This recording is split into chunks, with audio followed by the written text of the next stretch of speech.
Hai teman-teman, kembali lagi di channel Pendapat Joseph. Hari ini saya akan melakukan review pertandingan AS Roma melawan Lazio della Capitale. Tapi sebelum itu ya, hasil pertandingan dulu saya katakan Roma menang 1 gol dengan gol dari Mancini dari umpannya si Paulo Dybala lewat sundulan kepala. Apa itu gol yang cukup keren ya? Sebenarnya Mancini beberapa golnya lebih keren lagi ya, seperti gol dia di lawan Juventus, dia tendangan jarak jauh, ataupun dia gol sundulan di beberapa pertandingan lalu tuh jauh lebih keren dibanding pertandingan ini. Hanya karena pertandingan ini adalah della Capitale, perasaan di Mancini sekarang sisi positifnya lebih tinggi karena ya dia bermain cukup bagus, bahkan sempat sedikit bertengkar dengan pelatih. Tapi ya itulah dia Mancini. Di satu sisi dia sering ada kelemahan, kadang-kadang salah umpan atau salah prediksi ke lawan, tetapi di sisi lain dia bisa dibilang multi talenta dibanding Romagnoli.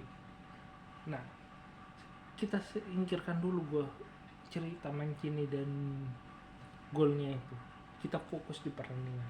Babak pertama Roma pakai 4-3-3, Lazio pakai 4-2-3-1. Walaupun kadang-kadang dia berubah jadi 3-4-3, Roma jadi 3-5-2, terus sempat jadi 4-3-4-3.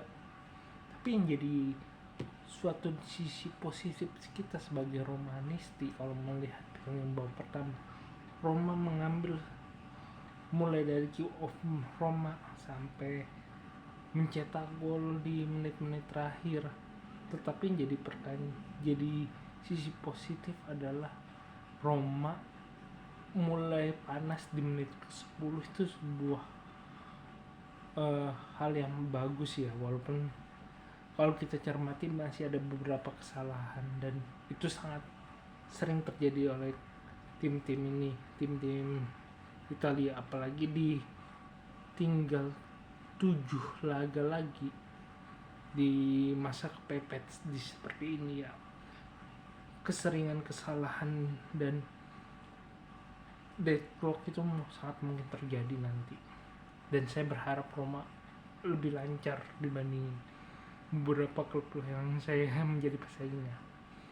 Nah, babak pertama Roma memegang kendali. Kita kesampingkan dulu gaya El Shaarawy yang sangat melakukan permainan menusuk, Dybala melakukan playmaker depan, si Pellegrini mencari ruang, di bawah Lukaku melakukan sebagai pemantul dan lain sebagainya, Paredes sebagai backing serangan. Itu sebenarnya saya inginkan di pertandingan ini. Tidak peduli siapa pemain yang masuk dan menggantikannya, tetapi pola seperti itu yang sebenarnya lebih saya suka. Walaupun siapa pemainnya, Zalewski itu sebenarnya bisa melakukan apapun apa yang dilakukan El Shaarawy di pertandingan kemarin, tetapi di musim ini itu sangat jarang terjadi, yang menyebabkan banyak Romanisti benci terhadap Zalewski. Dan menurut saya ini adalah skema yang sebenarnya yang benar-benar dan banyak Romanisti inginkan, bagaimana sistemnya sudah benar-benar klub. Harusnya juga terjadinya di beberapa pertandingan yang lalu, minimal di pekan 25 sudah bisa main di seperti ini. Tapi ya ada beberapa cerita yang menyebabkan permainan dengan Roma tidak bisa berhasil di pertandingan seperti ini. Kedua adalah yang menjadi sangat bagus adalah Lazio juga bermain cukup bagus dengan masuknya Patti dan Pedro. Sebenarnya dia membuka ruang untuk di babak kedua, at least di menit 21 sampai menit terakhir itu Lazio lebih banyak mengambil opsi penyerangan. Tetapi ya begitu Roma masuk di kotak penalti, dia mencetak, membangun lineman. Kalau di American football itu ada bagaimana pemain berbaris untuk menutupi ruang gerak. Nah, itu yang dilakukan Roma, bagaimana dia membangun backline atau menyebar. Intinya adalah membuat lawan kesulitan mencetak gol. Sebenarnya ini gaya yang sudah jamak sekali terjadi di sepak bola. Tapi ya kadang-kadang ada pola yang berhasil, ada yang tidak berhasil. Tetapi satu ciri khas dari Roma adalah memang benar-benar harus ada satu pemain yang ngatur minimal 10 menit ganti antara Loriente atau Mancini, dan itu sempat cukup terjadi. Paredes ambil peranan ngatur, Mancini ambil peranan ngatur, dan itu menyebabkan Roma menang.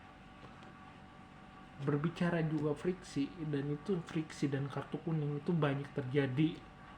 Roma melakukan banyak sedikit pelanggaran keras, saya akui, tetapi ya itu tidak dilihat wasit. Lazio juga melakukannya, malahan pertandingan ini menjadi cukup panas karena Lazio lebih banyak melakukannya, yang menyebabkan ya pertandingan itu menjadi lebih panas dan saling tunjuk-tunjukkan jadi sering terjadi pada saat pemain sudah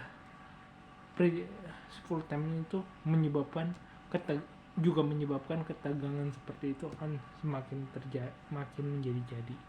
Mungkin sekian dari saya, kurang lebih mohon maaf. Jika menyukai video ini silakan like video ini, subscribe Pendapat Joseph. Jika ada kritik saran terus di komentar.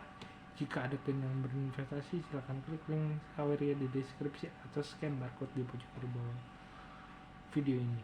Terima kasih.